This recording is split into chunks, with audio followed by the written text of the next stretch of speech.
많은 사람들을 만나서 이야기를 들을 때 참 자신 뜻대로 인생이 되지 않을 때 참 힘들어하고 답답해하는 그런 모습들을 바라봅니다.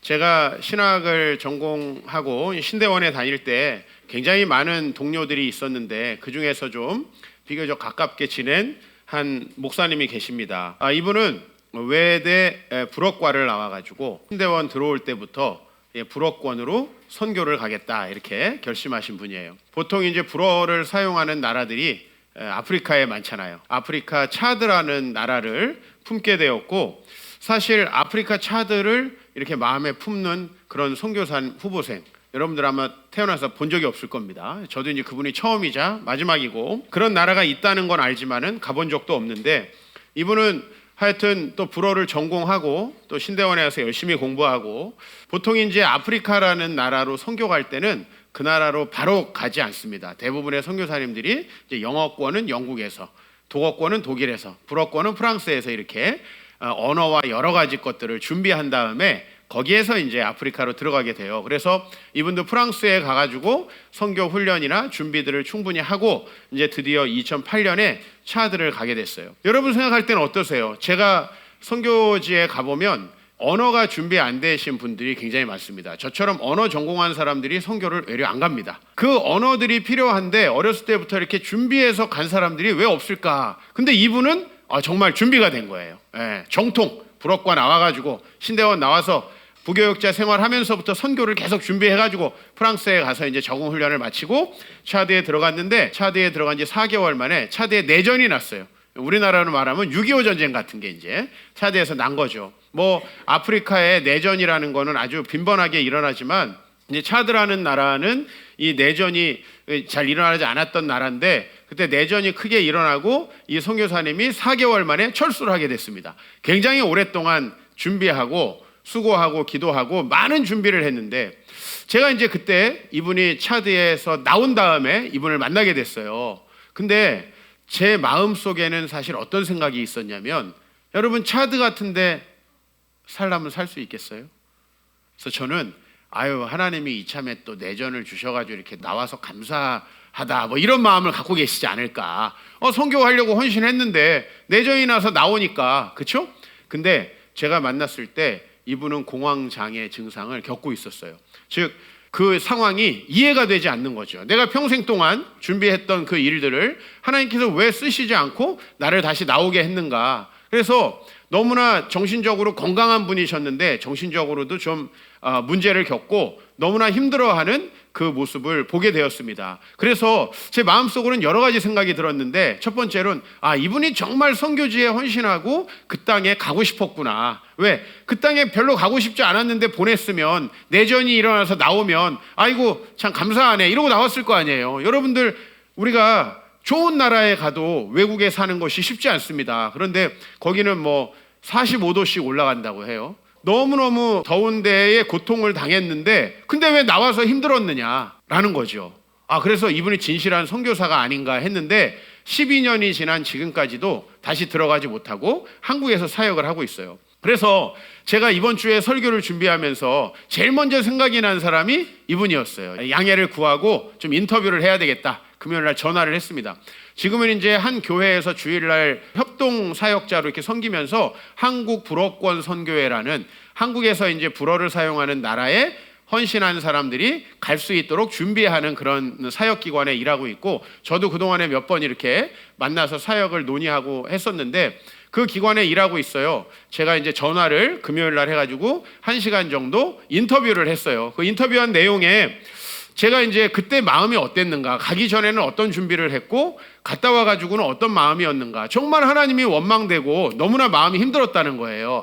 내가 그때 보았던 모습이 그 모습이구나 라는 것들을 좀 생각했고요.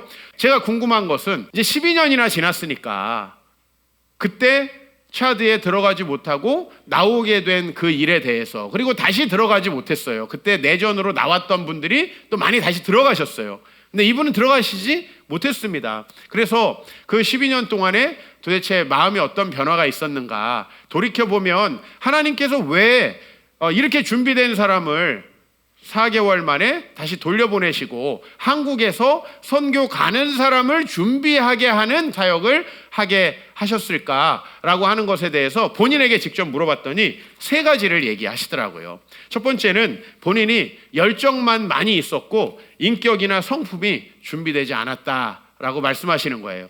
저한테는 굉장히 겸손하게 들렸어요. 사실 저보다 인격이 훨씬 훌륭하신 분이고 누가 봐도 야, 참 착한 분이다.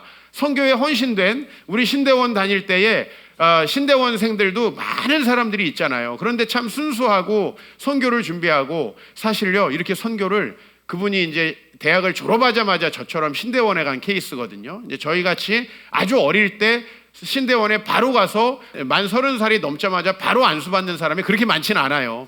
근데 어렸을 때부터 이렇게 준비하고 대학도 언어도 모든 것을 준비해서 이렇게 간 사람이 정말 많지 않거든요. 두 번째는 이제 12년 동안 들었던 생각은 하나님이 자신에게 원하는 건 선교사로서의 자세가 아니라 한 사람의 그리스도인으로서의 자세를 원했다라는 것을 깨닫게 됐대요. 그 12년 동안. 그러니까 자기는 선교사다 그런 우월의식이 있었대요. 난 겉에 그런 의식이 있었다는 거 사실 생각하지 못했지만 우리 마음속에는 다 그런 의식이 있지 않을까 싶어요. 내가 뭔가 다른 사람보다 차별됐다, 더 우월하다 이런 생각을 하고 있었고 내가 그리스도인으로서의 진정한 자세가 되어 있지 않았다는 것을 12년 동안 깨닫게 되었다. 그리고 마지막으로 하나님께서 나에게 주신 사명은 선교지에 나가는 게 아니고 선교지에 가는 사람들을 준비시키는 사역이라는 것을 받아들이게 되었다는 거예요. 그러면은 목사님 제가 좀 의문 드는 게 아니 그러면 아예 나가시지 말고 그냥 여기서 준비를 시키시지. 여러분 선교를 나간다는 게 얼마나 많은 작업이 필요해요. 사실은 2주 해야 되죠. 비행기 타야 되죠. 프랑스에 가서 또 생활하면서 가족들을 설득해야 되죠. 뭐 이별해야 되죠. 막 또 짐 여기서 다 정리하고 전셋집 정리하고 또 가야 되죠.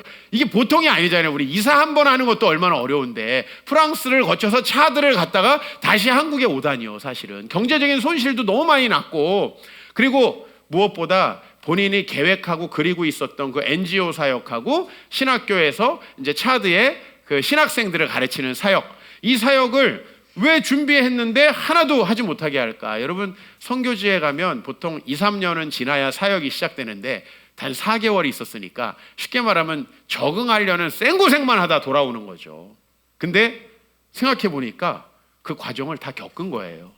만약에 이 선교사님이 한국에만 있었어요. 불어 전공하고 그래서 불어 수업하고 그 다음에 잘 가라. 그럼 뭐가 필요한지 어떻게 알아요? 파리에 가서 뭐가 필요하고 차드에 가서 아프리카 현지에 가면 뭐가 필요하고 그 다음에 그걸 지식으로 안다 할지라도 배워서 안다 할지라도 그 마음이 잘 이해가 될까요? 처음에 그 땅에 딱 도착했을 때 그 황당함, 그죠? 한국과 너무나 다른 그런 환경 몰라요. 저는 선교지에 대해서 몰라요.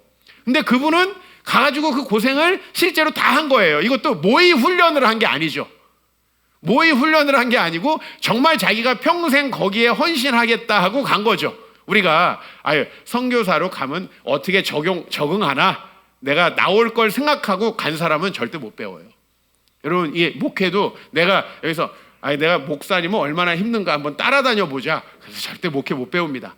신학교에 직접 가서 주님이 부르셔가지고 막 고민하고 안 한다고 하다가 한 대 얻어맞고 신학교에 가서 막 레포트 공부하다가 코피도 쏟고 막 그래가지고 막 목사 안수 받은 다음에 막 여기저기서 실망스러운 모습들도 보고 교회의 현실도 보고 안타까워하면서 막 하다가 성도한테 욕도 먹고 막 이렇게 해가지고 목회를 하다가 이게 뭐 중단돼야지 목회를 해봤다는 거지. 내가 목사님 옆에서 제가 잘 지켜보고 배우겠습니다. 천만의 말씀이에요. 나는 목사의 아들로 30년을 자랐지만은 목회를 해보니까 내가 아버지에게 참 잘못한 게 많더라고요. 목사의 아들로 30년도 아무것도 아니야. 나도 정말 나름대로 고생했다고 했는데 실제 목회하는 건 다르잖아요. 이분은 선교사를 가는 사람을 준비하고 위로시키기에 완벽한 사람이에요. 그렇죠? 여러분 이런 경력자 불어를 전공해가지고 신학대학원을 정상적으로 다 졸업하고 선교를 가기 위해서 몇 년 동안 또 훈련하잖아요. 그죠? 교단에서도 훈련받아야 되고 여러 훈련을 받아야 돼요. 그 다음에 실제로 현지에도 차드에도 그 전에 갔었고 파리에서 적응 훈련도 하고 내려가서 그 다음에 사역하고 가족들을 설득하고 이런 모든 걸 진짜 레알 경험한 다음에 내전이 있어가지고 4개월 만에 나오게 되니까 이분은 정말 선교를 준비하는 사람들의 마음을 완벽하게 이해할 수 있는. 그들이 필요한 거를 서류로 공부하고 요청해서 아는 게 아니라 정말 완벽하게 알 수 있는 분 아니에요? 한국에서 이렇게 불어권 세계 50여 개국이 불어를 사용하는데, 불어를 사용하는 그 나라에 가는 선교사님들, 젊은 선교사 후보생들을 이렇게 잘 교육할 수 있는 분이 있을까요? 그래서 지금도 불어권으로 선교 가려는 분들 불어 수업도 하고 계시고 여러 가지 사역을 하면서 바쁘다고 하시더라고요. 저는 이 생각이 들었어요. 이 말씀을 보면서 여러분 주보에 잠언 20장 24절 말씀이 있어요. 사람의 걸음은 여호와께로서 말미암나니 사람이 어찌 자기 길을 알 수 있으랴. 하나님은 이 선교사님을 선교사로서가 아니라 한국의 본부에 있으면서 선교사를 완벽하게 준비시키고 정말 그들이 파송되는 데에 문제가 생기지 않도록 해주는, 여러분 이런 분도 정말 필요하잖아요. 대부분 선교사님들이 그런 현지에 대해서 전혀 모르고 그냥 마음만 가지고 가잖아요. 근데 이분은 정말 완벽한 준비를 하고 그 마음들을 헤아려 줄 수 있는 분으로 준비되었다. 참 사람이 알 수 없구나라는 생각을 해요. 우리가 인생을 살면서 길이 막힐 때가 많습니다. 내가 대학을 딱 들어갈 때 어떻게 돼야 돼요? 입시 제도가 나의 유리하게 딱 바뀌어야 되는데 항상 안 좋게 바뀌어. 그죠? 여러분들 학력고사에서 수능으로 바뀌어가지고 손해보신 분들, 꼭 그럴 때 대학 못 간 분들은 그 입시 제도를 탓하더라고. 내가 학력고사를 봤으면 잘 봤을 텐데 수능으로 바뀌는 바람에, 그 다음에 무슨 제 몇 차 교육과정, 우리는 아무도 몰라. 제 몇 차 교육과정 바뀌었는데 제가 그 첫 해잖아요, 목사님. 항상 첫 해야, 항상 첫 해야. 우리 인생 항상 그래요. 목사님, 제가 딱 취업하려고 그랬는데 2008년 서프라임 모기지 사태가 터져가지고 그때 고용시장이 확 얼어붙었잖아요. 근데 정말 이런 분들이 많아요, 공교롭게도. 얘기를 들어보면, 목사님 제가 옛날에는 의대 졸업하면 이렇게 보장돼 있었고 법대를 졸업하면 이렇게 보장돼 있었고 그냥 뭐 대충 서울에 있는 대학만 나와도 이렇게 보장돼 있었는데 목사님 딱 나 때부터 그런 게 보장이 안 됐어요. 그런 경우가 참 많아요. 그리고 결혼을 해봤더니 내가 생각한 가정이 아니고, 여러분 신학교에 가봐도 내가 생각한 신학교는 아니에요. 저도 신학교에 처음 들어가서 얼마나 실망스러웠는지 몰라요. 제가 일반 대학을 졸업했잖아요. 일반 대학은 뭐든지 의심하고 비판하고 이렇게 해서 학문적인 토대가 되어 있는데 신학교 가니까 다 하나님의 은혜래. 근데 처음에 그럼 공부를 뭐하러 하나? 다 하나님의 은혜야. 뭐 6.25도 하나님의 은혜고 일제시대도 하나님의 은혜고 뭐 조선 말기에 뭐 나라가 어려웠던 것도 하나님의 은혜고, 다 나중에 보면 궁극적으로는 맞는 말인데 모든 것이 좀 무비판적으로 수용되는 것 같아서 답답한 마음이 있었고요. 사실 제가 뭐 학교 다닐 때에도 말하자면 우리 신학생들은 전부 다 목사님 제가 학교 다닐 때 그 일이 있었잖아요. 항상 이렇게 얘기해. 그 일이라는 게 뭐냐면 학내 분쟁, 총장 사태 뭐 이런 거예요, 대체로. 근데 이런 게 끊임이 없었어. 우리 총신에도 부끄럽지만 끊임이 없었어요. 그러니까 그 다음에 제가 또 하필 또 첫 번째 서울에서 딱 이렇게 사역한 데가 또 PD수첩에 나왔잖아요. 말하다 보니까 오늘 나도 좀 그러네. 딱 내가 들어가자마자 6개월 만에 내가 일하는 교회 PD수첩 나오고 사람들이 이렇게 눈 가리고 그 음성 변조해가지고 막 나오고, 난 누군지 알지. 난 누군지 아는데 이런 막 뉴스에 나오고 막 그러는데 생각해보니까 나도 그런 마음을 가지고 있네요. 그렇게 답답해요. 제가 첫 번째 나름 직장이었던 교회에서 몇 개월 만에 사표를 내겠다고 마음을 먹고 1년이 되기를 기다렸다가 사표를 내려고 했는데 우리 돌아가신 아버지께서 막으시는 바람에 사표도 못 내고 거기 있었어요. 사실은 사람이 다 그런 것 같아요. 자기 입장에서 보면 왜 이렇게 인생이 힘들어요? 근데 선배들 얘기 들어보면 야, 너 때는 그래도 나았어. 그러니까 우리 이걸 듣기 싫잖아요. 그죠? 라떼는 이제 시작되면 우리 그 꼴보기 싫고 듣기 싫잖아요. 근데 그게 인생이더라고요. 다 사람들마다 자기 입장에서 보면 왜 내가 하필 결혼하고 나서 1년 후에 신혼자금 전세 대출이 돼가지고 나는 왜 집을 못 얻었냐고. 나도 사실 뭐 여기 내 개초 멤버들은 알지만은 결혼하고 전 집이 없었어요. 왜냐면 우리 때는 신혼자금 대출도 없었을 뿐만 아니라 이제 교회들이 이렇게 집을 사택을 해주고 사택을 얻을 수 있도록 보조해주는 교회가 많은데 아무것도 모르고 제가 그런 게 하나도 없는 교회에 딱 간 거예요. 갔더니 대출을 내가 받아야 된대. 근데 나를 뭘 보고 대출을 해줘요? 그죠? 예, 한 번도 정상적인 직장을 다녀본 적이 없는 나를 뭘로 대출해줘요? 대출해보니까 안 되더라고. 그래서 집을 못 얻었어요. 너도 또 보니까 그러네. 내 길도 많이 막혔네. 나도 답답하네. 그렇죠? 여러분 사실 그런 것 같아요. 사람이 왜 그러면 이 답답함을 느끼느냐, 왜 답답해 미치겠고 포기하고 싶은 생각이 드느냐, 그 모든 게 내 생각이에요. 여러분 오늘 여기 말씀 보십시다. 이제 베드로가 있어요. 베드로가 어떤 사람이에요? 여러분 베드로가 예수님께서 베드로에게 내가 누구냐라고 했더니 주는 그리스도시요 살아계신 하나님의 아들입니다. 이 신앙 고백을 한 사람 아니에요. 대표적인 수제자. 딱 신앙 고백을 하니까 예수님 뭐라고 그랬어요? 내가 너의 반석 위에, 너의 믿음 위에 교회를 세우겠다. 그리고 내가 천국 열쇠를 너에게 주겠다. 카톨릭 교회가 지금도 베드로를 1대 교황으로 보잖아요. 지금은 600 몇 대 교황인데 1대 교황이 베드로라는 거야. 그래서 그 베드로에게 준 천국 열쇠가 계속 내려간다는 거야. 계속 내려간다. 여러분 그 베드로예요. 근데 그 베드로가 사실은 그렇게 천국 열쇠를 받은 다음 사건이 바로 여기에요. 16장 21절. 예수님께서 천국 열쇠를 주노니 네가 땅에서 열면 하늘에서도 열리고 땅에서 닫으면 하늘에서 닫힐 것이다.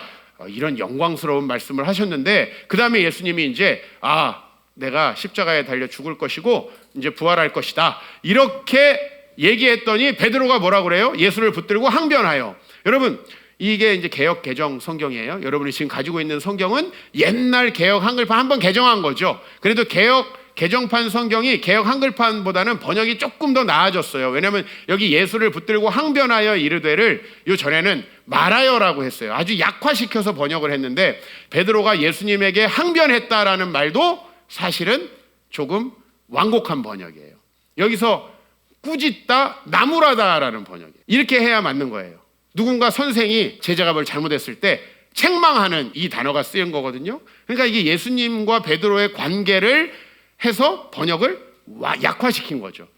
베드로가 뭐라고 그러냐면 주여 그리 마옵소서 이 일이 결코 주께 미치지 않겠습니다. 이 말이 여러분 어떻게 보면은 예수님을 너무 사랑해가지고 예수님이 이렇게 어려움 당하면 지켜준다는 얘기구나. 그죠? 그리고 실제로 예수님을 잡으러 왔을 때 베드로가 칼을 또 휘두르기도 했죠. 근데 예수님이 정작 돌아가실 때가 되니까 베드로가 어떻게 변해요?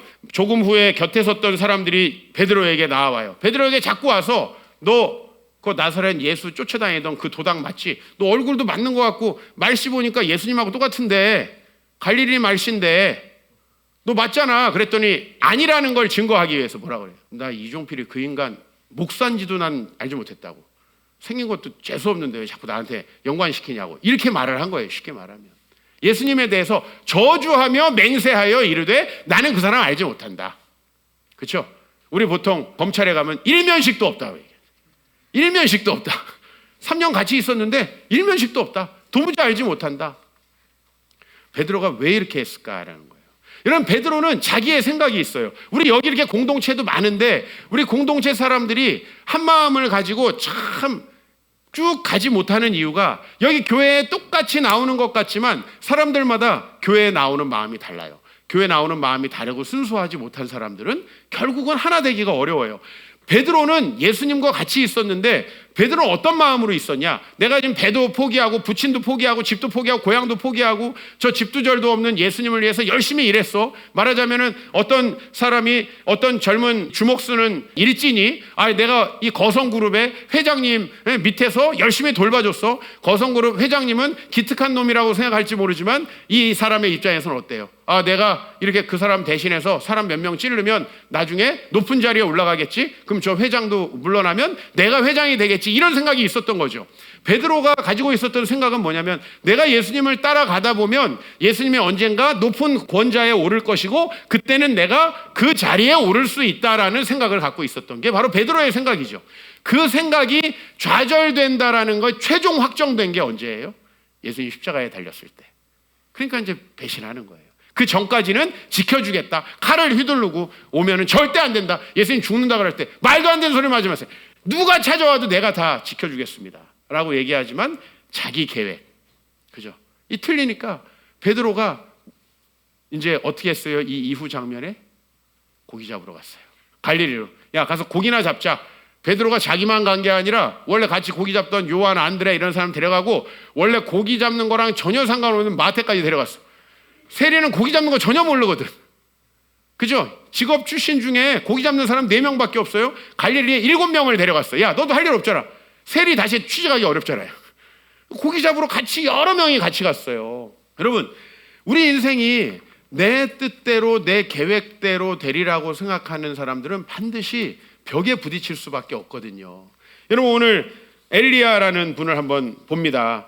사실 엘리야가 어떤 사람이에요? 불의 선지자 엘리야 아닙니까?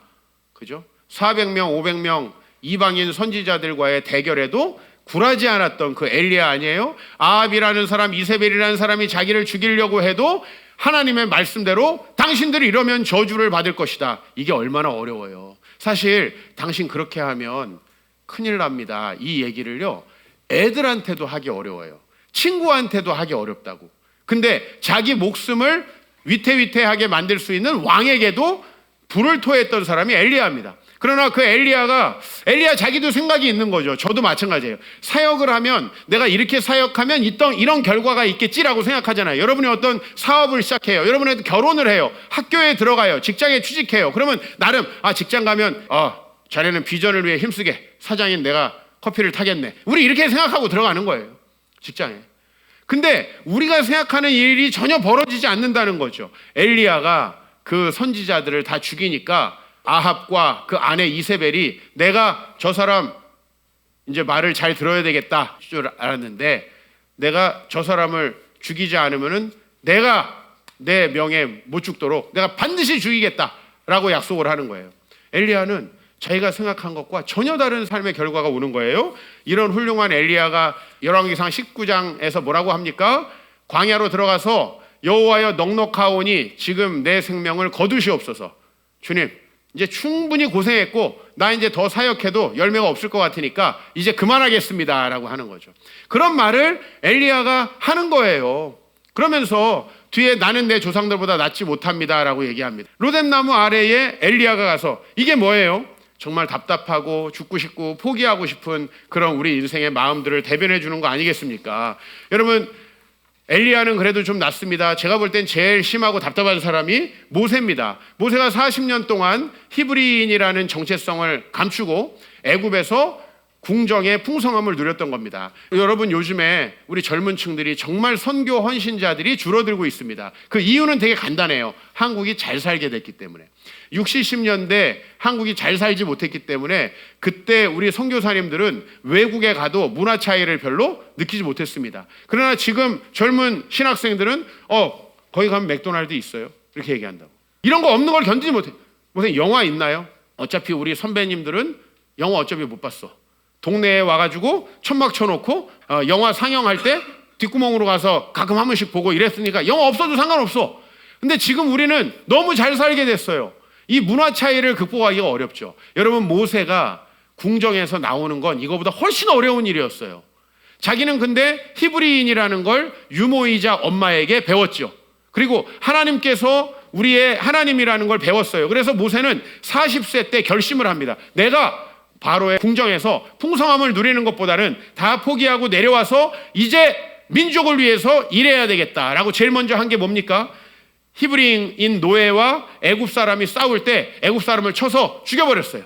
그리고 히브리 사람들끼리 서로 싸울 때에 야, 그러지 마라 하고 중재를 하려고 했더니 네가 뭔데 중재를 하느냐 라고 하면서, 그리고 바로에게 이 일이 탄로가 났다는 걸 알게 됐어요. 출애굽기 2장 14절에 보면 그가 이르되 누가 너를 우리를 다스리는 자와 재판관으로 삼았느냐, 내가 애굽 사람을 죽인 것처럼 나도 죽이려고 하느냐. 사실은 모세는 애굽 사람을 죽여가지고 묻어버렸거든. 사람들이 모를 줄 알았는데 벌써 소문이 다 나 있는 거죠. 이제 15절을 보면은 모세가 바로의 낯을 피하여 미디안 땅에 머물며 하루는 우물 곁에 앉았더라. 이건 뭐냐면요, 하루아침에 거지가 된 겁니다. 미디안 땅을 전절하는 거지가 된 거예요. 마태복음에 나오는 베드로는 어떤 생각을 가지고 주님을 따랐어요? 내가 이렇게 주님을 따르면 어떻게 되겠다 생각이 있죠. 여러분, 심지어 교회에 와도 생각이 있잖아요. 차대에 갔던 선교사님은 어떤 생각을 했을까요? 내가 이렇게 외대를 나와가지고 총신을 졸업해가지고 이렇게 선교사로 준비해서 이제 파리에까지 마치고 갔으니 내가 이제 앞으로 NGO 사역 멋있게 하고 선교사로서 신학생들 잘 가르치면서 야, 이 차들을 섬기면서 아프리카 선교에 내가 이런 생각하고 갔겠죠. 누구나 그렇습니다. 자기 입장에서 모두가 그렇게 살 수밖에 없는 게 우리예요. 그런데 생각보다 내 생각대로 안 되는 일이 너무 많다는 거예요. 직장에 들어가도 그렇고 결혼을 해도 그렇고 사업을 해도 그렇고 지금요 코로나 때문에 교회들마다 얼마나 어렵습니까? 2020년 참 얼마나 이게 좋아요. 2020 아마 2020 해가지고 좋은 프로젝트를 세웠던 교회들이 되게 많이 있었을 거예요. 2020 이거 연결시켜가지고 너무 뭔가 의미를 부여하려고 우리 교회는 그런 거 잘 안 하니까 2020 똑같이 맞이했어요. 사실은 우리는. 근데 우리도 힘든데 얼마나 놀라운 계획들을 가지고 있겠어요. 근데 지금 코로나 때문에 예배도 못 드리고 제대로 성도들도 모이지 않고 성경 공부 제자 훈련도 못하는 교회가 수두룩하다는 거예요. 우리 교회도 작년부터 계속된 마이너스 성장이 지금도 되고 있죠. 올해 새가족들이 많이 못 오시잖아요. 그죠? 올해 왔던 우리 재원 형제는 대단한 거예요. 오셔가지고 이렇게 열심히 지금 교회 다니고 있는데 사실은 새가족도 오시기가 어렵고 기존에 다니시던 분들도 교회 나오기가 쉽지 않고 우리가 한 주 왠지 눈치 보는 것 같이 하면서 여러분들이 직장 가가지고 교회 갔단 말 쉽게 할 수 없는 이런 어려운 상황 속에 우리가 처해 있잖아요. 사실 지금 열심히 전도해도 부족한 판에 길이 막히고 우리 생각대로 되지 않은 때가 너무나 많다는 거예요. 사실 우리 교회에선 그래도 2020년에 사업이라도 새로 시작한 사람이 없죠. 2020년에 사업 새로 시작한 사람들은 지금 정말 죽고 싶은 마음이에요. 이럴 때 식당 새로 개업하셨던 분들, 이때 비즈니스 개업하신 분들은요 마스크 사업 아닌 이상은 전부 다 너무나 고통스러운 거예요. 그런 상황 속에 우리가 처하게 된다는 거예요. 여러분은 어떻습니까? 정말 인생을 살면서 나를 왜 이 길로 하나님께서 인도하셨을까? 왜 꼭 내가 가는 길엔 이렇게 지뢰와 암초들이 있을까? 왜 내가 하필 나는 어렸을 때부터 이렇게 내가 이런 생각을 꿈꿨는데 왜 내가 갔을 때 이렇게 됐을까? 저도 어렸을 때부터 목회자로 꿈을 꿨는데 교회가요 이렇게 PD수첩 나오고 교회가 이렇게 세상에 지탄이 될 거라고는 꿈에도 생각해 본 적이 없어요. 제가 어렸을 때 교회는 늘 행복하고 그래도 목사님들 검소하시지만 늘 존경받으시고 교회는 그래도 사람들도 대부분의 생각들이 그래도 나는 교회 안 다녀도 우리 애는 좀 데려가세요. 교회 가서 좋은 말씀 들으면 잘 되겠죠. 이렇게 생각하던 게 바로 어렸을 때 제가 경험했던 교회예요. 그래서 동네에서요 저는 전도를 많이 했었어요. 그냥 저보다 한 10살 정도 어린 애들 고등학생 때 초등학생 애들 막 전도해가지고 교회 데리고 오고 또 선생님인 척 해가지고 애들도 가르치고 막 다 그랬었는데 그때는 누가 전도해서 데려가도 부모님이 감사해 했지 저한테 뭐라고 한 적이 없어요. 우리 아버지 동네에서 새벽마다 애들 불러가지고 제가 여름에는 2주씩 새벽 기도를 했어요. 애들하고 제 20대에. 그러면 애들이 나와가지고 새벽 기도하고 애들 데리고 축구하러 갔어요. 축구하러 가지고 같이 축구하고 운동하고 애들 그 다음에 점심때 오면 라면 끓여주고 요새 어림도 없잖아요. 너무나 많이 변했어요. 제가 첫 번째 직장이 어떻게 됐다고요? TV에 나왔다고요. 첫 번째 직장이 1998년 처음 직장 들어갔는데 여러분들을 말하면 직장 들어간 거죠. 99년 이제 6월에 딱 피드숍에 나온 거예요. 사실 왜 내가 간 교회마다 그런가? 이런 생각 충분히 할 수 있죠. 길이 막혀 답답할 때 제가 여러분에게 좀 권면드리고 싶은 말씀은 다 영적인 이유가 있다는 거예요. 한번 우리 따라해 봅시다. 다 영적인 이유가 있다. 그렇죠. 여러분들이 막혀서 답답한 마음 다 이해가 됩니다. 저도 너무 답답했고요. 6월에 그 일이 있은 다음에 이 교회는 오래 못 있겠구나 마음속에 이제 그만둬야겠다 생각을 하고 실제로 제가 주변 사람들에게는 올해 말에 그만둘 거야 얘기를 다 해놓은 상태였어요. 근데 저희 아버지께서 제 뭔가 제안에 대해서 반대하신 경우가 거의 없거든요. 제 인생에. 근데 선배 목사님으로서 제가 처음으로 사역지에 가서 그만둔다고 하니까 교회에 네가 할 일이 있는 한은 네 개인적인 사유로 그렇게 그만두면 안 된다고. 제가 그 말을 거부할 수가 없었어요. 근데 제가 정말 싫어하는 게 했던 말 뒤집는 거거든요. 그래가지고 교회에서 왜 안 그만둡니까? 제가 이런 말 들어가면서 그만두시기로 했는데 1월에 왜 나오셨어요? 제가 그런 말을 들으면서 이제 계속 일을 하게 됐어요. 사실은 얼마나 답답해요. 짜증나고 왜 그럴까라고 생각하고 지금 여러분 취업이 얼마나 어려워요. 결혼이 얼마나 어려워요. 그죠? 옛날에는 다 했는데 우리 교회 보세요. 여러분 지금 40대 이상 사람들 잘난 것도 하나도 없는데 결혼 다 잘했어. 한번 봐봐. 우리 20대, 30대 여러분들보다 잘난 게 요만큼도 없는 사람들이고 못 났으면 못 났다 쳐야 되는데 결혼 다 잘했어. 왜? 그때는 그냥 사회 전체 분위기가 하는 분위기였어. 자매들도 못 이기고 따라가서 그냥 다 했어. 근데 요새는 너무 똑똑해졌어. 자매님들이 돈도 많아졌어. 다 골드미스를 꿈꿔. 다 안 하려고 그래 웬만하면. 정말 왜 내가 살아가는 시대는 이렇게 어려울까, 암울할까? 제가 제 책에서 이 세대를 세 개로 구분했잖아요. IMF 이전 세대, 제가 해당하는 세대예요. IMF 이후 세대, 그다음에 2008년 이후 세대. 정말 달라졌고요. 이제 코로나 이후 세대겠죠. 그죠? 제가 책을 지금 쓴다면 이제 코로나 이후 세대가 또 달라지겠죠. 보통 10년에 한 번씩은 변화가 일어나기 때문에 여러분 거기에 다 걸릴 수밖에 없어요. 나만 그런 게 아니라 다 이유가 있다는 거예요. 그랬을 때 성경에서 몇 가지 이유를 찾아봅니다. 첫 번째, 제가 아까 말했던 모세의 이야기를 합니다. 우리가 길이 막히고 답답할 때 첫 번째 가능성은 우리가 준비가 부족하거나 아직은 때가 차지 않았다는 거. 여러분들이 가정을 이루었는데, 비즈니스를 했는데, 학교를 갔는데 모든 게 좀 막힌다면 첫 번째 가능성이 뭐냐면 준비가 부족하거나 때가 차지 않았다라는 거예요. 출애굽기 2장 19절을 보면 이제 모세는 거기에서 갑자기 나귀하고 가축들을 데리고 와서 먹이는 여자를 만나게 돼요. 아까 우물 곁에 있었다 그랬죠. 여러분, 모세가 한 번이라도 물을 길어본 적이 있을까요? 왕궁에 있었는데 한 번도 물을 길어본 적이 없어요, 모세는.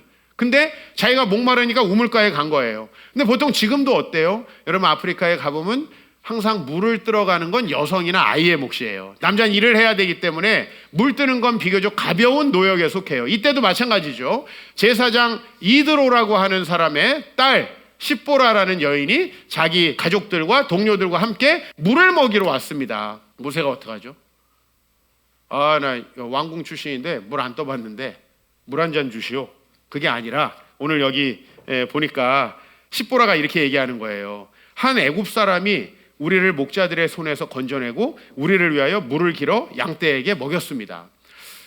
여러분, 사실은 우리가 대학 졸업하고 우리가 뭔가 딱 이 사업을 그만두고 우리가 직장을 그만두면 다음 길이 막바로 열릴 것 같고 내가 어떤 사역을 하고 내가 어떤 계획을 세우면 그것들이 팍팍팍팍 이루어질 것 같지만요. 여러분이 결혼하면 가정이 이렇게 이루어지고 자녀가 이렇게 태어나고 이렇게 해가지고 막 꽃길이 열릴 것 같지만 실제 우리 인생은 전혀 그렇지 않다라는 거예요.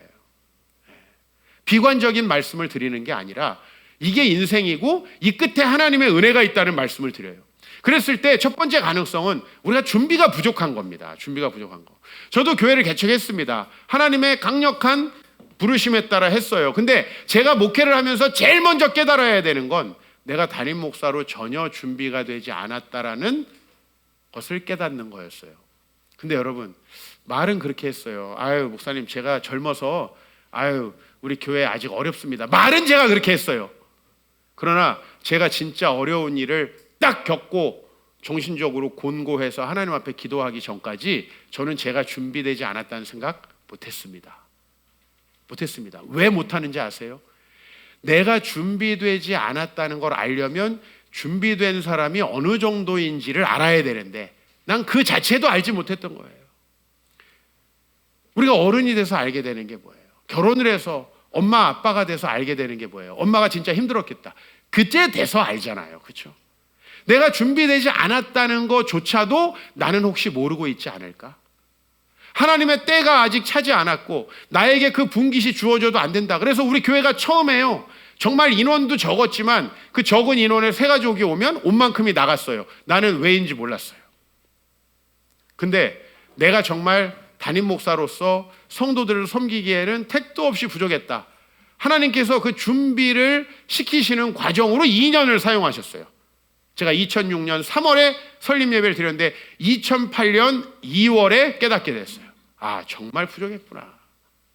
여러분, 2년이면 그래도 괜찮은 거 아니에요? 제가 지금 15년을 왔는데 2년 정도 밑작업하고 13년 하면 괜찮은 거 아니겠어요? 근데 그 당시엔 그렇게 느껴지지 않잖아요. 그 2년이 너무 아깝고 억울하고 나를 힘들게 하는 사람들 너무 억울하고 그게 우리 마음이잖아요. 그러나 여러분, 여러분의 일이 막힐 때 혹시 여러분이 아직 준비가 되어 있지 않았는가? 혹시 하나님의 때가 나에게는 아직 부족하지 않았는가라는 생각을 해볼 필요가 있다는 거예요. 그럴 때 어떻게 해야 되냐면 그냥 주어진 상황에 충실하시면 좋겠어요. 여러분, 모세는 이제 왕궁에 있던 사람으로 거드름 피우지 않아요. 모세가 처음으로 했던 일이 성경에 뭐로 기록되어 있어요?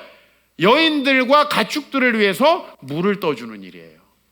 미디안 광야 생활에 적응하는 거예요. 내 생각하지 않은 방향으로 사역 방향이 흘러간 적이 저도 되게 많아요. 내 생각하지 않은 대로. 저희 아버지께서 1년이 끝나고 저한테 교회에 계속 남아 있으라고 했잖아요. 이제 저는 그때 교회가 아주 삼엄했어요. 왜냐하면 교회가 내부 고발자들이 있었던 교회잖아요. 이런 교회는 분위기가 정말 안 좋습니다. 어른들과 중진들 그룹이 서로를 굉장히 갈등이 심합니다. 그죠? 그런 상황 속에서 제가 할 수 있는 게 없었어요. 사실 청년들을 사역하고 있었으니까 청년들하고 저는 막 그때 피가 끓는 때 아니에요. 하루에 스케줄 10개도 충분히 소화할 수 있을 때예요. 뭐든지 하고 싶었어요. 근데 교회가 아무것도 하지 못하게 하는 거예요. 유일하게 교회에서 막지 않는 게 뭘까요? 예배드리고 성경 공부하는 거. 제가 제 성격과 전혀 맞지 않게 예배드리고 성경 공부만 3년을 했어요. 그때 그러면서 사실은 제가 지금 출판한 책 중에 여러 권의 기초적인 작업을 제가 그때 할 수 있었죠. 방방 뛰지 못하니까 이제 제가 딱 막혀서 준비를 했고, 또 저희 교회 초창기에 2년 동안 어려운 때 저는 성도들과 마음을 하나로 모아서 뭔가 이 교회의 기초를 단단히 쌓는 작업을 해야 되겠구나라는 생각을 하게 된 거예요. 일이 없었으면 그런 생각을 하지 못해요. 제가 준비되지 않았다는 것을 생각하지 못해요. 내가 준비되지 않았기 때문에 문제가 생겨서 저는 그걸 깨닫게 됐어요. 모세는 이걸 받아들였어요. 그리고 십보라의 아내로, 여러분 한번 생각해 보세요. 왕의 궁정에 있다가 어느 날 성격도 고약한, 왜냐하면 이 십보라라는 여인이 성경에서 보면 상당히 대가 센 여인이에요. 아주 제대로 걸린 거야. 그래서 양똥 치우면서 40년을 보내게 됩니다. 모세가. 누가 봐도 모세는 이제 인생 끝났다고 생각하지 않았겠어요. 그렇죠? 내 인생은 이제 이대로 가는구나. 그게 아니었죠? 모세를 하나님께서 어떻게 인도하세요? 이스라엘 백성의 때가 차고 바로의 나라에 죄악이 차오르고 이제 하나님의 구원의 역사를 이루어야 될 때에 하나님께서 이제 준비된 광야를 잘 아는, 그죠? 아니 솔직히 말해가지고 아까 제가 그 선교사님 얘기했지만 선교사님이 차드도 안 가보고 아프리카 안 가보고 과정을 준비도 안 해보고 불어만 안다고 신앙만 좀 안다고 선교사를 준비시킬 수 있습니까? 없죠. 모세를 준비시킨 거예요. 모세가 40년 동안 어디서 생활하게 되죠? 광야에서 백성들을. 근데 광야 생활 해본 적이 없어. 왕궁에 있었던 사람이야. 여러분 그런 사람을 지도자로 맞아들일 수 있을까요? 그러나 모세는 완벽하게 준비된 거죠. 두 번째로 여러분 죄의 문제에 대한 깨달음이나 회개를 촉구하시기도 합니다. 우리가 길이 막힐 때는요, 이게 뭔가 문제가 있구나. 여호수아가 얼마나 승승장구했어요. 여호수아가 모세의 지도권을 이양받은 다음에 모세는 이제 열심히 하루하루 여호수아를 가르쳤고 여호수아는 준비되었어요. 여호수아가 처음에 어떤 명령을 받게 됐죠? 전쟁을 준비하는데 할례를 하래요. 말도 안 되는 소리잖아요. 근데 여호수아는 할례를 행하고 실제로 그 이후에 여리고성 전투는 여리고성이 스스로 무너지는 놀라운 역사가 있었잖아요. 그러니까 이제 여호수아는 이대로 가면 승리하겠구나라고 생각했는데 그 다음 성이 뭐예요? 아이성이에요. 여러분으로 말하면 좋은 학벌에 차곡차곡 인생이 되어가고 있었는데 어느 날 갑자기 확 길이 막혀버린 거죠. 그죠? 재정적인 문제가 터지기도 하고 자녀의 문제가 생기기도 하고 부부관계의 문제가 생기기도 하고 내 인격에 문제가 있다라는 적신호가 삑 하고 들어오게 되는 거죠. 그랬을 때 여호수아가 이 아이성 전투에서 패배하고 나서 옷을 찢고 머리에 티끌을 뒤집어 쓰고 저물면서 뭐라고 합니까? 슬프도소이다. 저는 이 기도가 굉장히 생경스럽게 느껴졌어요. 저와 여러분들은 아무리 힘들어도 일단 기도 시작하면 뭐라 그래요? 하나님 감사합니다. Thank God이야. 무조건 이렇게 우리는 기도를 시작하는데 사실 뒤에 내용 보면 안 감사한 내용인데 우리는 그냥 덮어놓고 우리 정말 그 기도가 맞나? 안 감사한데 뒤에 감사합니다 해놓고 하나님 왜 남편은 이런 걸 주셨고 왜 직장은 이런 걸 주셨고 왜 나에게 이렇게 어려운 일을 주셨고 왜 내가 직장 갈 때는 취업이 안 되고 우리 이렇게 얘기하잖아요. 그냥 차라리 처음부터 깔끔하게 합시다. 하나님, 따라하세요. 하나님, 슬픕니다. 여호수아 얘기하는 거예요. 슬프도소이다. 주 여호와여, 이 백성을 인도하여 요단을 건너게 하시고 우리를 아모리 사람의 손에 넘겨 멸망시키려고 했습니까? 저 이렇게 하려고 결혼시켰습니까? 저 이렇게 하려고 직장 보냈습니까? 목사님, 하나님, 저 이런 교회에서 이런 쓴맛을 보고 욕 뒤집어 먹게 하시려고 하나님 목회 시작하셨습니까? 딱 그거죠. 그죠? 요단 저쪽을 만족하게 여겨 거기에 거주하였더라면 얼마나 좋았겠습니까? 이 요단강이 어떤 분에게는 결혼이겠죠. 요단강 건너지 않게 하나님 하시지. 요단강이 어떤 사람에게는 졸업이겠지. 어떤 사람에게는 취업이겠지. 요단강을 건너지 않게 해주시지. 왜 요단강을 건너게 해가지고 내가 이제 사람들에게 무슨 말을 할 수 있습니까? 길이 다 막혀버렸죠. 아이성 앞에서 막혀버린 여호수아에게 이제 하나님께서 알려주십니다. 너희 공동체 안에 죄가 있다. 여러분, 하나님이 교회 공동체에 그리고 성도들에게 원하는 건 실력이 아니에요. 실력은 하나님이 얼마든지 부여해 주실 수 있어요. 하나님 원하는 건 거룩함이에요. 이 세상에 실력 많은 사람들은 넘쳐납니다. 실력 많은 사람들은 수도 없어요. 말 잘하는 사람 수도 없고요. 하나님은 그런 사람을 필요로 하는 게 아니에요. 언어 잘하는 사람? 하나님 그런 사람 쓸 것 같죠? 제가 선교지에 가보면 언어 전공한 사람이 하나도 없어요. 저처럼 언어 전공한 놈은 조선에서 쓰신다고. 조선에서. 근데 다 잊어버렸어 이제. 나한테 외국어 물어보지 마세요. 다 잊어버렸어. 나 근데 한국말은 좀 는 것 같아. 자신 있어요. 한국말밖에 못해요. 그럼 왜 하나님 그렇게 하실까? 나라의 신대원 옆에 있던 분은 전북대 공대 나왔는데 지금 아야러라고 북아프리카의 한 언어를 이제 새로 만들어가지고, 왜냐면 아프리카 가면 말만 있고 글이 없는 나라가 많거든요. 그러면 이제 거기다가 한글이나 알파벳을 가져가서 그 사람들의 의문을 다 들어본 다음에 문자를 만들어가지고 성경 번역하고 있어. 공돌이가. 나는 언어학 다 했는데 조선말만 하고 있다는 거지. 신기하죠? 하나님이 실력을 원하시는 게 아니라는 거예요. 실력을. 왜? 실력을 주고 실력으로 시키잖아요. 바벨론 아수르처럼 되는 거예요. 사람은. 납작하게 만든 다음에 쓰시는 거예요. 끝까지 하나님 앞에 반항하면 그냥 인생 끝나는 거예요. 그대로. 여호수아는 정결한 백성을 이끌었어요. 근데 그 백성들이 이제 변하는 거예요. 여러분, 고대의 전쟁은 다 어떤 전쟁이에요? 여러분, 오디세이아에 나오는 이 오디세우스, 그가 하는 그 위대한 여정, 모험, 그죠? 여러분, 여기에 사람들이 잘 얘기 안 하는 게 있습니다. 이 오디세우스는 해적이에요. 오디세우스가 처음으로 갔던 여정이 바로 어떤 한 나라를 침략해가지고 음식과 여자들을 뺏어가지고 배 태우는 일이었어요. 이런 거 잘 얘기 안 하지, 그리스 사람들이. 왜? 자기들이 해적 같으니까. 해적이야. 전 그리스인이 다 해적이라고. 고대의 전쟁은 전부 다 약탈을 위한 전쟁이고요. 그 약탈물에서 최고가 뭐예요? 여러분, 일리아스에 나오는 그게 뭐예요? 이제 트로이를 함락시키기 전에 여러 나라들을 함락시키고 최고의 미녀들을 하나씩 차지했는데 아가멤논이라는 사람이 자기 여인을 뺏기게 되니까 아킬레우스의 여자를 뺐다가 사단이 나는 이야기가 일리아드예요. 이거 다 잡소리라고. 제가 서양 인문학 이제 세미나 하고 있는데 성경과 비교해 보면요, 교훈이 1도 없는 책들이에요, 사실은. 지금요, 이스라엘 백성들은요, 전쟁 전에 할례했어요. 그 다음에 이스라엘 백성들이 이 전쟁을 할 때 필수 요건이 있어요. 뭐죠? 약탈을 하면 안 돼요. 왜? 이 전쟁은 하나님께서 이기게 해주신 것이라는 상징이에요. 내가 한 게 아니고 하나님 주신 거예요. 여러분으로 말하면 비즈니스 한 다음에 그걸로 집 사는 게 아니라 비즈니스에서 하나님께서 이게 진짜 순수히 나에게 주신 거라면 내가 생활할 수 있을 만큼 하고 하나님께 드리라. 이렇게 하나님 말씀하셨던 거예요. 그런데 이 사람들이 승승장구하니까 나사가 풀려요.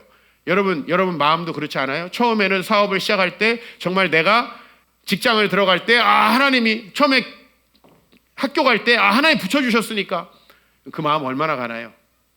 조금 들어가면 내가 잘한 것 같고 내 경험으로 내 노하우로 잘한 것 같고 내가 이렇게 능력이 있어서 연봉이 오르는 것 같은 생각이 들어서 욕심이 생기기 시작한 거예요.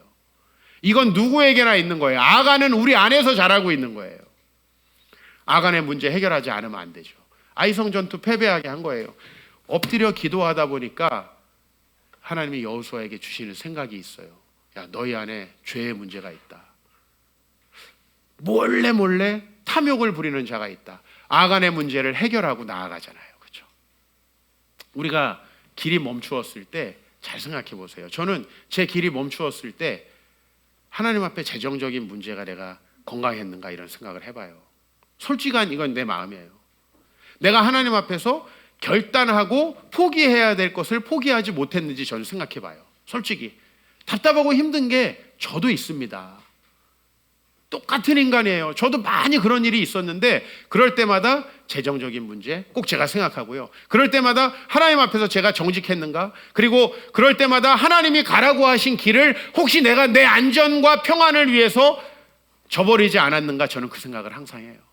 그리고 위기를 극복하고 왔는데요. 제가 이 설교를 하게 된 이유는 여러분 저에게 있었던 그 답답하고 힘든 일들은 다 1, 2년에 불과했다는 거예요. 근데 그 이후에 하나님이 인도해 주시는 길을 가니까 참 좋았다는 간증을 여러분에게 좀 하고 싶은 거예요. 참 좋았어요. 저에게도 답답하고 힘든 적 많았어요. 그리고 작년에도 그랬습니다.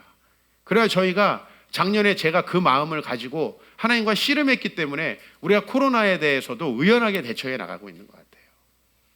여러분 이 길이 막혀 답답한 마음은 절대로 저주가 아닙니다. 아예 이거 안 되면 말지 뭐 그게 아니라 여러분 하나님 앞에 물으셔야 합니다. 기도하셔야 합니다. 마지막으로 우리가 오늘 잘 읽은 본문이죠. 하나님의 특별한 계획이 있는 거예요. 저는 우리 선교사님이 뭐 인격이 부족하고 그리스도인으로서 덜 돼먹어가지고 차대에서 나왔다는 생각에 동의 못합니다. 왜?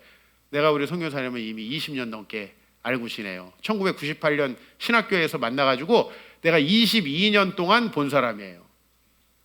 그 사람은요 훌륭한 사람이에요. 인격적으로. 그래서 저는 내가 이번 주 금요일 날 전화했을 때 1번 인격과 성품이 부족했다. 2번 내가 그리스도인으로서의 삶으로 하나님 앞에 나아가지 못했다. 3번 하나님께서 이 사역을 위해 준비시킨 것 같다. 저는 3번에만 동의해요.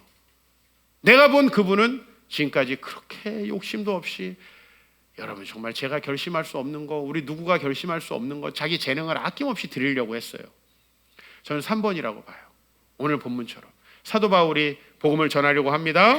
여러분의 말씀을 보세요. 아시아에서 말씀을 전하지 못하게 하시는데 이들이 부르기아, 갈라디아, 무시아, 비두니아로 간다 그랬는데요. 이게요 얼마나 먼 지역이냐면 지금은 이게 다 터키 안에 있지만 당시에는 이게 로마의 한 속주들이에요. 큰 나라란 말이에요.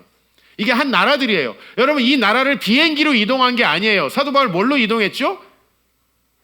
도보로 이동했어요. 자전거도 없던 시대예요. 말도 못하고 다니던 시대예요. 사도 바울이 이걸 다 도보로 이동했는데 여러분 이 6절에서 7절까지 가고자 애쓰되 얼마 동안 애쓴 걸까요? 적어도 수개월 동안 사도 바울은 아무 열매가 맺히지 못한 채로 다닌 거예요. 얼마나 답답할까요? 사도 바울 성격 아시잖아요. 그렇죠? 사도 바울 정말 보면 직진만 하는 사람인데 하루라도 견딜 수가 없었을 거예요. 그런데 그 끝에 사도 바울이 뭘 알게 되죠? 이제 너의 지경은 아시아를 넘어서서 유럽과 로마로 가야 된다라고 하는 거예요. 그래서 머리가 누렇고 얼굴이 허연, 그죠? 여러분 이 터키까지 하고 그리스부터는 인종이 완전 다르잖아요, 그죠? 완전히 달라요. 이 인종의 경계가 딱 나눠지는 게 바로 이스탄불이잖아요. 그 너머에 새로운 사역지가 있다라는 걸 보게 하시려고, 즉 여러분의 길을 막는 상당 부분의 이유는 하나님께서 새로운 사역을 보라는 거예요. 근데 우리는 알코올에 의지해요. 우리는 친구에 의지해요. 답답해요. 힘들어해요. 좌절해요. 사람들한테 하소연해요. 여러분 우리가 기도해야 될 때라는 거예요. 하나님의 복을 걷어차지 맙시다. 하나님이 내 앞길 막고 다른 길로 가게 하실 때는요 놀랍잖아요. 왜 여러분 우리가 사도 바울을 세계 선교의 아버지라 그래요? 바로 이 사건 때문에 그래요. 이 사건이 아니었으면 사도 바울은 아시아 선교의 아버지야. 쉽게 말하면 터키와 구브로 지역, 키프로스 지역만을 선교한 사람이 되는 거예요. 근데 오늘 여기에서 사역을 막았기 때문에 여기서 사역이 잘 됐으면 사도 바울이 여기를 계속했겠죠. 여러분 그렇잖아요. 우리 뭐가 잘 되고 있는데 그만둡니까? 중국에서 사업하다가 나오신 분들이 잘 돼갖고 나온 분을 난 한 분도 못 봤어요. 인생 여정을 선교사로 바꾸는 데 있어서 너무 사업이 잘 돼서 그 돈 가지고 선교하려는 분을 저는 한 번도 못 봤다고요. 하나님이 가지고 계신 그 다음 계획이 있는 거예요. 그래서 저는 어려운 일, 힘든 일이 있을 때 속상하죠. 힘들죠. 답답하죠. 그러나 기대가 돼요. 한편으로 하나님께서 하실 일들이 우리 안에 있고요. 우리가 그때쯤 되면은 이제 돌아보면서 얘기하는 거예요. 12년 전에 그 일을 회상하게끔 해서 제가 죄송한 생각이 좀 한편으로 들기도 해요. 그러나 그분이 저에게 제가 사역하는 것에 대해서도 너무 기뻐하시고, 또 이제 우리가 지금 공부하고 있는 제 온라인 강좌도 좀 공부하고 싶다 그래서 제가 이제 그것도 다 이번 주에 공부할 수 있도록 열어드리면서 인터뷰를 마쳤어요. 사실 그분에게 있었던 일들 우리에게 다 있습니다. 우리 인생이 순탄하고 아무 일 없기를 바라고, 가끔 기도 제목에도 목사님 올해는 아무 일 없기를, 그 절에서 하는 것 같아요. 교회는 그런 기도 제목 합당치 않아요. 하나님이 우리를 인도하시기를, 이 말이 더 맞는 거 아니겠습니까? 그래서 여러분 잠언 14장 말씀 같이 읽겠습니다. 시작. 슬기로운 자의 지혜는 자기의 길을 아는 것이라도 미련한 자의 어리석음은 속이는 것이니라. 슬기로운 자의 지혜는 자기가 가야 될 길을 알게 되는 거예요. 이게 내 길이구나 찾게 되는 거예요. 그게 슬기예요. 주님과의 관계 속에서 나오는 거예요. 그러나 미련한 자는 어때요? 잠언 19장 3절에 사람이 미련함으로 자기의 길을 굽게 하고 마음으로 여호와를 원망하느니라. 사실 오늘 제가 예를 든 모세, 사도 바울, 여호수아 전부 다 하나님을 조금씩은 원망했어요. 어떻게 원망하지 않을 수 있겠어요? 왜 이런 일을 나에게 주시는 거 어떻게 원망하지 않을 수 있겠어요? 그러나 그것이 잠깐이고 길을 찾아가는 게 영원하시길 축복합니다. 그 길은 잠깐이길 축복합니다. 마음으로 여호와를 원망하는 건 잠깐만 하시고 그 원망도 기도의 일부라는 것을 저는 믿습니다. 그러므로 하나님께서 우리에게 주시는 길은 다 아름다운 길임을 믿고요. 사실 이 동방 선교회, 동양 선교회 아버지 하면 중국의 허드슨 테일러, 그리고 대한민국의 언더우드잖아요. 근데 이 언더우드 선교사님 원래 런던 출신이에요. 런던에서 사업가 아버지 밑에서 자랐는데, 사업가 아버지가 13살 때 친구에게 사기를 당해서 부도를 맞고 미국으로 옮겨간 이민자예요. 누가 외국에 내 나라에서 잘 먹고 잘 사는데 가는 사람이 있습니까? 그죠? 이민자들의 삶은 고달프죠. 13살에 갔는데 이제 그때부터 신앙이 생겼어요. 내가 인도 선교를 해야겠다. 인도 얼마나 크고 광활합니까? 인도 선교를 하려고 꿈꾸고 열심히 준비해서 뉴 브런즈윅 신학교라는 신학교에 들어간 아주 그런 인재가 바로 언더우드 선교사님이에요. 내 친구 선교사님을 보면서 언더우드 선교사님 생각이 나는 거예요. 근데 그분은 어떻게 조선에 오게 됐는가? 이분은 조선에 오기 직전까지도 인도 선교를 꿈꾸던 분이에요. 근데 조선에 1200만 되는 아주 불쌍한 사람들이 있다, 그곳을 선교해야 된다라는 강의를 들었는데 다 은혜를 못 받았는데 이 선교사님만 신학교에서 특강을 하러 온 그 선교사님한테 은혜를 받은 거예요. 그래서 그때부터 한 일이 뭐냐? 조선 선교를 갈 사람을 발굴하는 일. 아무도 안 가는 거죠. 결국은 우리나라에 오셨는데 한번 생각해 보세요. 언더우드 선교사님이 우리나라에 와서 우리나라에 계셨기에 아시아에서 가장 성공적인 사례, 그죠? 한 나라를 뒤바꿔 놓은 인물이 된 거예요. 사실요, 정치가 이러다 보니까 자꾸 정치인들이 자기가 원하는 입맛에 맞는 사람들, 자기가 원하는 사람 영웅으로 내세우려고 하는데 우리나라 진짜 영웅은 언더우드 선교사님이에요. 여러분 그걸 아셔야 돼요. 둘 다 아니라는 사실을 아셔야 돼요. 서울시장이건 6.25 전쟁 영웅이건 뒤를 까보세요. 그분들 전부 다 문제가 많은 사람들이에요. 진짜 영웅은 하나님이 가라고 해서 이 땅에 온 언더우드 선교사님이에요. 길이 바뀌었죠. 런던에서 살고 싶었어요. 미국으로 갔죠. 미국에서 인도로 가고 싶었어요. 한국으로 온 거예요.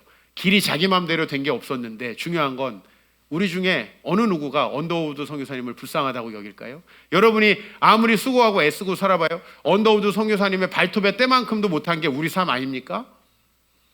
하나님이 바꾸어 주시는 그 길, 막히고 답답할 때 주님이 주시는 그 길을 가는 사람만이 이렇게 살아갈 수 있어요. 저와 여러분들이 그런 삶을 살아가시기를 주의 이름으로 축원합니다.